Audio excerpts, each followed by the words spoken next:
बिस्मिल्लाहिर्रहमानिर्रहीम। दोस्तों, आज की वीडियो में आपको 3 वाक़यात सुनाएंगे। पहला ये कि किस तरह अल्लाह के नेक बंदे हजरत इब्राहीम बिन अदम रहमतुल्लाह अलैह आदमखोर शेरों की गार में पहुंचे और शेरों के साथ कैसे मुकाबला हुआ। दूसरा ये कि हजरत इब्राहीम बिन अदम रहमतुल्लाह अलैह क्यों सारी जिंदगी मीठे अनार को तरसते रहे। तीसरा ये कि 2 फरिश्तों ने मिलकर किस तरह हजरत इब्राहीम बिन अदम का दर्जा कम कर दिया। चलिए वाकयात की तरफ चलते हैं। हजरत इब्राहीम बिन अदम इन वाकयात के रावी हैं। फरमाते हैं कि मैं बैतुल्ला शरीफ की तरफ हज की घर से निकला तो रास्ते में मैंने एक गार में पनाह ली। मैंने अचानक देखा एक बहुत बड़ा शेर मेरी तरफ आ रहा है। मैंने कहा मैं मुसाफिर हूँ और समाने सफर खत्म हो चुका है और मैं इस रात तेरे पास मेहमान आया हूँ। फरमाते हैं मैंने देखा कि वो शेर एक किनारे पे हो गया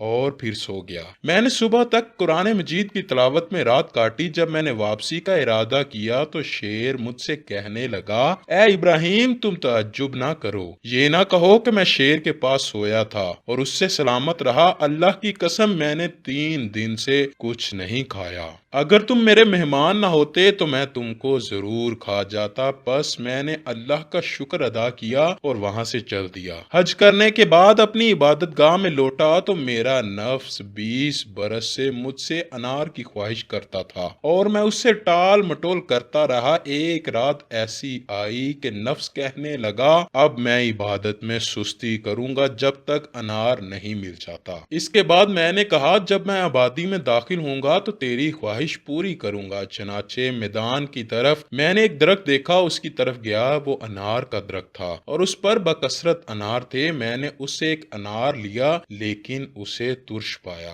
और इस तरह दूसरा, तीसरा और चौथा लिया। मेरा नफ्स कहता था मैंने मीठे अनार की ख्वाहिश की है। इसके बाद मैं आबादी की तरफ चला गया। चनाचे मैंने एक बाग में एक शख्स को पाया। उससे अनार का सवाल किया। उसने मुझको अनार दिया मगर उसको भी तुर्श ही पाया। जब उसको इसकी खबर की तो उसने मुझसे कहा, ए इब्राहिम तुम्हारा नफ्स जो कुछ चाहता है तुम उसकी ताबेदारी करते रहो। बाखुदा मुझे इस बाग में 40 बरस रहते हुए हो गए हैं लेकिन मैं अभी तक मीठे को खट्टे से तमीज नहीं कर सकता। यानी मैं नहीं पहचानता कि मीठा कौन सा है और खट्टा कौन सा है। मुझे ताज्जुब हुआ और मैं चल दिया। चलते चलते मैं एक ऐसे बाग में पहुंचा जहां एक आदमी लेटा हुआ था और बिड़े उसके सारे जिस्म को काट रही थी। लेकिन उसके बावजूद वो शख्स कह रहा था, ए अल्लाह तेरा शुक्र है। हजरत इब्राहीम बिन अदम कहते हैं मैं बहुत हैरान हुआ। मैंने जब उससे पूछा कि तुम इस हाल में भी अल्लाह का शुक्र कर रहे हो।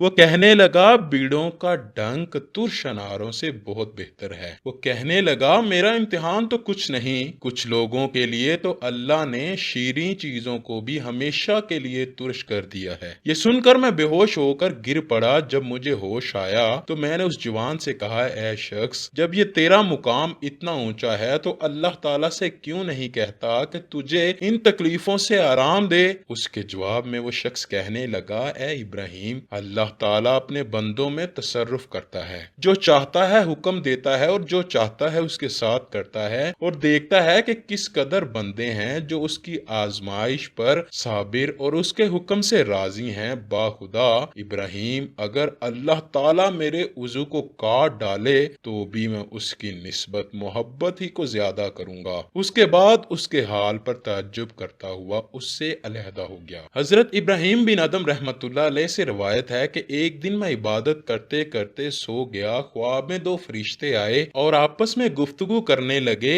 एक ने दूसरे से पूछा, यहाँ पे कौन है? दूसरे ने जवाब दिया, ये इब्राहीम बिन अदम है। पहला फरिश्ता बोला, अच्छा तो ये वही इब्राहीम है जिसके मरातब में से अल्लाह ताला ने एक मर्तबा कम कर दिया है। दूसरे फरिश्ते ने पूछा, ऐसा क्यों हुआ? पहला फरिश्ता कहने लगा, इब्राहीम ने बसरा में दुकानदार से छुआरे खरीदे थे तो दुकानदार के छुआरों में से एक छुआरा तोल से ज्यादा इब्राहीम बिन अदम के छुआरों में गिर गया। इस वजह से इब्राहीम का एक मर्तबा कम हो गया। मेरी आंख खुली, ज़ादे राह बांधा और बसरा उसी दुकान के पास पहुंचा और दुकानदार से दोबारा छुआरे खरीदे। फिर एक छुआरा उस दुकानदार के छुआरों में डाल दिया ताकि साबका सूरत का नुकसान पूरा हो सके। उसके बाद मैं बैतुल मुकद्दस पहुंचा। उसी जगह पर आकर واپس ہو گیا۔ خواب میں پھر وہی دو فرشتے نظر آئے۔ ایک نے دوسرے سے پوچھا یہاں پر کون ہے؟ دوسرے نے کہا یہ ابراہیم ہے۔ پہلے فرشتے نے کہا اچھا یہ وہی ابراہیم ہے جس نے چیز کو اس کی جگہ پہ واپس کر دیا اور اس کو جو درجہ کم کر دیا گیا تھا پھر بلند کر دیا گیا۔ سبحان اللہ۔ اللہ پاک سے محبت کرنے والوں کی شان ہی نرالی ہے۔ دوستو آؤ ہم بھی اسی راہ پر نکلتے ہیں کہ جو اللہ کے مقرب بندوں کی راہ ہے۔ اللہ پاک سے دعا ہے کہ وہ ہمیں گناہوں سے دور فرما کر نیک کاموں پر عمل کرنے کی توفیق عطا فرمائے۔ ہمیں نبی مکرم صلی اللہ